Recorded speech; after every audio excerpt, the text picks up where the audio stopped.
ফুলাগাঁও গাঁও পঞ্চায়ত সমবায় সমিতি লিমিটেডৰ ক্ষুদ্ৰ সঞ্চয়ৰ বিতৰ্ক এতিয়াও উমি জ্বলি আছে। এতিয়াও যেন ৰহস্যৰ আৱৰ্তত যে দুখীয়াৰ ধন খালে কোনে।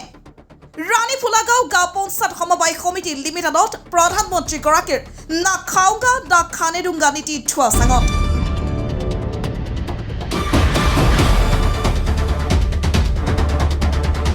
সঞ্চয় টকা ঘূৰাই দিম বুলি ৰাইজক ৰামঠগন কৰ্তৃপক্ষৰ। দীৰ্ঘদিনীয়া ন্যায় বিচাৰি হাহাকাৰ ৰাণী ফুলাগাঁও গাঁও পঞ্চায়ত সমবায় সমিতি লিমিটেডৰ ক্ষুদ্ৰ সঞ্চয় গ্ৰাহকৰ। আজি পলাকবাৰী চক্ৰ বিষয়া কাৰ্যালয়ত উক্ত ঘটনা সন্দৰ্ভত শুনানি হৈছে। এই শুনানিত চক্ৰ বিষয়াই ৰাণী ফুলাগাঁও গাঁও পঞ্চায়ত সমবায় সমিতি লিমিটেডৰ ক্ষুদ্ৰ সঞ্চয়ৰ কৰ্তৃপক্ষক অহা 2 মে তাৰিখে সবিস্তাৰে লিখিত প্ৰতিবেদন জমা দিবলৈ নিৰ্দেশ দিয়া বুলি জানিব পৰা গৈছে।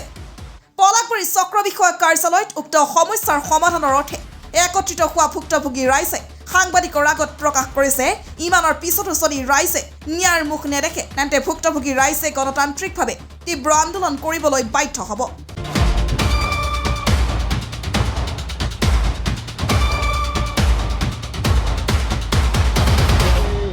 যে অহা 2 তাৰিখে যিখিনি আমাৰ এই জমা ধন আছিলে সমবায় সমিতিখনত, সেই কৰ্মকৰ্তাসকলক মানে মুৰব্বীকেইজনক এই পুংখানুপুংখভাৱে ক্লিয়াৰলি আমি ডকুমেণ্ট সহ চিল মোহৰ মাৰি পইচাবিলাক কি কৰিলে, ক'ত দিলে আৰু কেনেকৈ দিব,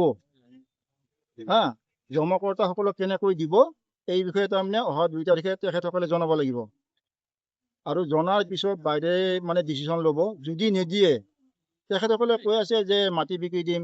এইখিনিও প্ৰশ্ন কৰিছিল বাইদেৱে যে যদি মাটিখিনি বিক্ৰী নহয় তেখেত গ্ৰাহকসকলক পইচা কেনেকৈ দিব, তেতিয়া গ্ৰাহকসকলে পইচা নাপাব নেকি? এই বিষয়েও তেখেতসকলে একো উত্তৰ দিব নোৱাৰিলে। সেইকাৰণে বাইদেৱে কঠোৰভাৱে কৈছে যে অহা 2 তাৰিখে আপোনালোকে এটা ভাল মেছেজ এটা লৈ আহক আৰু গ্ৰাহকখিনি যাতে সন্তুষ্ট হয়। যদি আপোনালোকে ভাল মেছেজ দিব নোৱাৰে মই কঠোৰ সিদ্ধান্ত ল'ম। আৰু এই বিষয়ে আমাক জনাব। আমিও ভাবিছোঁ যদি তেখেতসকলে মানে একো ডিচিশ্যন নলয়, ভাল ডিচিশ্যন নলয়, গণতান্ত্ৰিকভাৱে আমি মানে এটা ব্যৱস্থা ল'ম আৰু আন্দোলনৰ বৃহৎ কাৰ্যসূচী ল'ম। আৰু মানে এটা আমি শেষ এটা এমাউণ্ট পাইছোঁ, একদম কম এমাউণ্ট পাইছোঁ। কম এমাউণ্ট 1860 টকা, 1680 টকা, 1680 টকাৰ পৰা 5 লাখলৈকে, 1680 টকাৰ পৰা 5 লাখলৈকে এজন গ্ৰাহকৰ পইচা জমা হৈ আছে। আমি নাই আলোচনা কৰি পাইছোঁ, মানে আলোচনা মৰ্মে প্লাছ যিখিনি কাগজ আহিছে, এজন গ্ৰাহকৰ একদম দুখীয়া গ্ৰাহক, তেখেতৰ 1680 টকা আছে।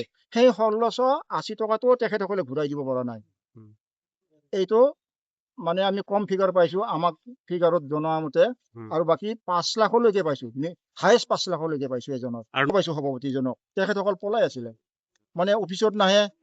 অফিচত আমাৰ গ্ৰাহকসকল গ'লে অফিচত তালা লটকাই থৈছে, অফিচ বন্ধ, গ্ৰাহকবোৰ ফিৰি আহে, বহুত দূৰৰ পৰা আহে। আপোনাৰ ৰাজাপাৰা, ৰাণীখামাৰ, এই লংচাই, এইটো চাইড বাটৰহাট, পলাশবাৰী, ৰাণী, বঢ়িয়া, তিনিআলি, এই বৃহত্তৰ অঞ্চলৰ মানুহখিনি আহে, 2-এজনকৈ আহে পইচাৰ আশাত পাম বুলি। কিন্তু আহি যে দেখে অফিচত তালা মাৰা আছে, অফিচৰ মানুহ নাই, কোনো নাথাকে, আকৌ ঘূৰি যায়। মানে তেখেতসকল পলাই আছিল। আৰু কিছুমানে শুনামতে ভিডিঅ' আছে, দাবী ধমকিও দিছে বোলে, যদি পইচা খোজে এৰেষ্ট কৰিব, কেছ দিব, তেনেকুৱাকৈ দাবী ধমকি দিয়া ভিডিঅ' আছে। আমি পিছত এইবিলাক প্ৰকাশ কৰিম। পইচা 2006ৰ পৰা থৈছে, 2006ৰ পৰা থৈছে। আৰু এইটো বন্ধ কৰিছে আপোনাৰ 23 জুলাই 23 বন্ধ কৰিছে। 23ৰ পৰা অফ কৰি দিছে। তেখেতসকলে বন্ধ ৰাখিছে, পইচা দিয়াটো বন্ধ, কিন্তু লোৱাটো বন্ধ কৰা নাই। আচৰিত কথা এইটো।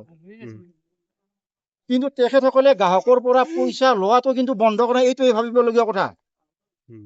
তেখেতসকলৰ মনোভাৱ চাওক, মনোবৃত্তি চাওক, যে তেখেতসকলে মানুহক ঘূৰাই দিয়া নাই, কিন্তু কাষ্টমাৰক, গ্ৰাহকৰ পৰা পইচাটো মানে আদায় কৰি আছে। আপোনাৰ 25 ফেব্ৰুৱাৰীলৈকে আদায় কৰিছে, 2 ফেব্ৰুৱাৰীলৈকে। মোৰ প্ৰুফ আছে, মোৰ এইটো প্ৰুফ আছে, আপোনাক মই দেখুৱাওঁ। ডেইলি পইচা উঠাব আহে, সেনেকৈ হিচাপত 2বাৰ 3বাৰ থৈ মানে পাইছোঁ আগতে, পোৱাৰ কাৰণে আকৌ থলোঁ। এইবাৰ সেই গণ্ডগোলটো লাগিল তাৰমানে পইচাৰ। 65,700 টকা। আৰু গ্ৰুপত আমি 6জন আছোঁ। তাৰে দিনৰ একদিনত 30 টকাকৈ থওঁ আমি পইচা, সপ্তাহ 210 টকাকৈ হয়। আমাৰ 2025 জানুৱাৰী 17 জানুৱাৰীত মেচুৰিটি হৈ গৈছে, আমি পাব লাগে পইচাটো এতিয়া, সেইখিনিয়ে আৰু মোৰ এনেই 73,000 মোৰ হাজবেণ্ডৰ ডেইলি এশকী আৰু মোৰ নিজৰ ডেইলি এশকী মেচুৰিটি হৈছে পইচাটো। মই 2টা বহীত থৈ দিছিলোঁ, মই 50,000ৰ বেছি পাওঁ। তাৰমানে তাক ধৰিলে মানে কি কয়, আমি লোন দিছোঁ, মানুহখিনিয়ে লোন আমাক দিয়া নাইকিয়া, ধাৰ মাৰা নাই, তেতিয়া যেতিয়া লোনখিনি আমি উঠাই তেতিয়া তোমালোকক দিম সেনেকৈ কয়। আছিল নেকি? কি ক'ব? সেইটো সিমানতে মই গম নাপাওঁ, কিন্তু আমি এতিয়া বৰ্তমান এজেঞ্চিটোকে জানো, আমি দীপক কলিতাকে জানো। আমি মানে আগতে আমি এখন দিছিলোঁ না, কিছুমান তত্ত্বাৱধান কৰিছিলোঁ। বাইদেৱে আজি এটা হিয়াৰিঙৰ কাৰণে মাতিছিল। আজি অলপ বাইদেৱে আমাক নিশ্চয় এটা আশ্বাস দিলে, আৰু ক্ষুদ্ৰ অঞ্চল ইতিমধ্যে আমাক যিগিলা প্ৰচেছত পইচা দিম বুলি কৈ থৈ দিছিল, আচলতে আজি সেই প্ৰচেছগিলা ভুৱা হোৱা।